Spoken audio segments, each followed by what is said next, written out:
Well, for a little bit more on this, we're now joined by the Department of Transport spokesperson, Lwaphesheya Khoza. Thanks very much indeed for joining us and welcome to the program. Good evening, Mr. Ndoro, and good evening to the viewers of SABC, and thank you very much for having me this evening. All right, let's start with the borders because we've just run this story. And we almost know that at this time of the year that the borders will be busy. Do you think there was enough preparation for it this year? I think that we are operating in a season that is outside of the national state of disaster. This is our first festive season that we are no longer under regulation. So there has been the need for added support to the BMA, which is the Border Management Authority, working alongside with Home Affairs, because they have stated that a lot of the challenges do stem from customs clearances, as well as the coordination with the various countries that people are traveling to.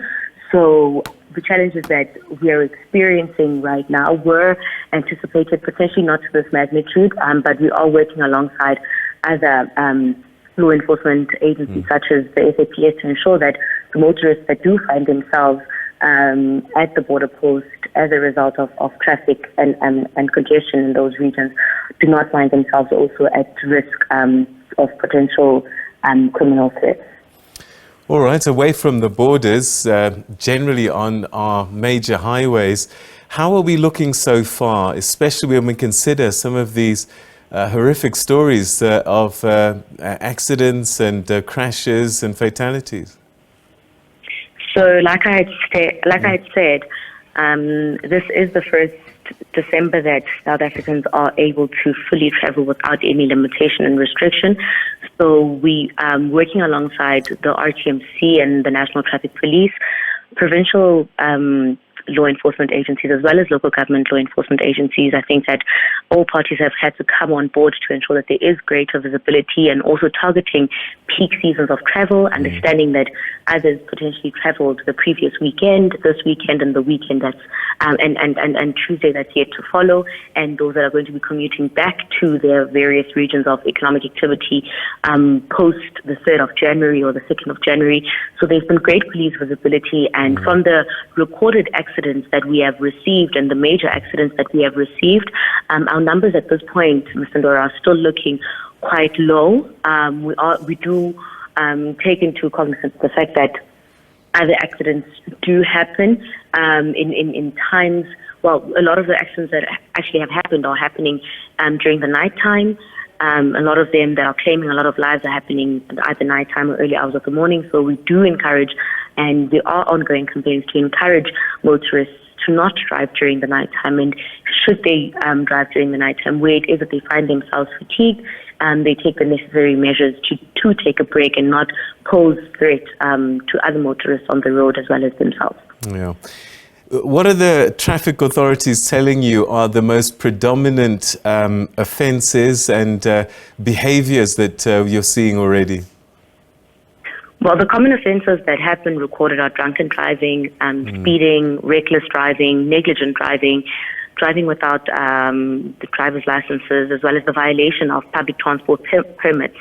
And we're also cognizant of the fact that a lot of pedestrians are finding themselves on the wrong side of the law, and it's also to them that we urge that road safety is not just at the behest of motorists alone, but pedestrians also bear the responsibility of ensuring that they are safe and they are not a threat to themselves as well as other motorists. So those listed offences are what traffic officials are finding as common offences on a lot of our roads.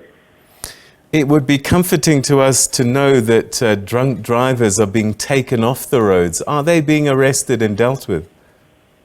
Definitely. Like I said, there is an integrated plan working alongside the SAPS that, as well as the Department of Health, to ensure that those that need to go through a blood test sampling that are found with high dosage of alcohol in their alcohol volumes in their system are therefore processed according to the law. So it's not just law enforcement agents from a transport perspective that have their boots on the ground, but the police authorities as well. And it comforts me to know that there are the necessary processes that are being taken to ensure that our roads are free of those who consume alcohol and find the need to find themselves on the roads.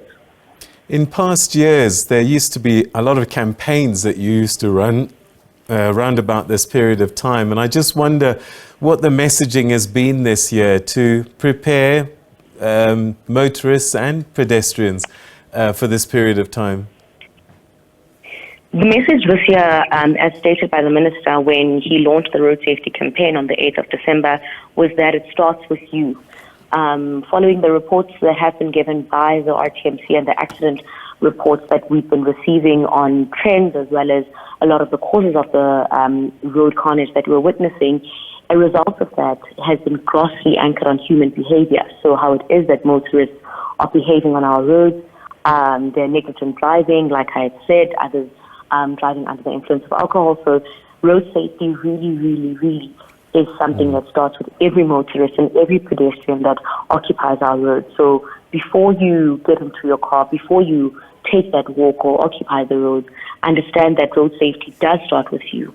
And you are to be responsible not just to yourself, but to others as well. So this year's campaign is really anchored on ensuring that motorists understand that law enforcement comes as a byproduct of ill behavior on our roads. So let's get to a point where, as South African motorists and those that occupy the roads, we understand that our behavior could seek to jeopardize someone else's life.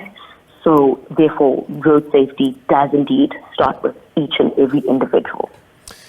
We're going through a terrible time in terms of an energy crisis, and often with load shedding, traffic lights are not working. What are you being able to do in terms of perhaps mitigating this? I don't know, putting pointsmen and that kind of thing, because it's at these kinds of junctures where there are no traffic lights working that a lot of accidents do happen. So through the local authorities, local traffic authorities, we have been put into confidence of the fact that the traffic lights that do experience greater volumes of people, understanding also the peak travel periods of people, there is the deployment of local traffic police to ensure that traffic is controlled and motorists are not at threat of load shedding that then seeks to potentially render a particular intersection potentially ungovernable by other motorists that seek to not adhere to the fact that when robots are not working, that intersection automatically becomes a four-way stop. Lwaphesheya Khoza, we're going to have to leave it there. Thanks so much indeed for joining us and sharing your thoughts with us at this time. Thank you very much, Peter. Thank you.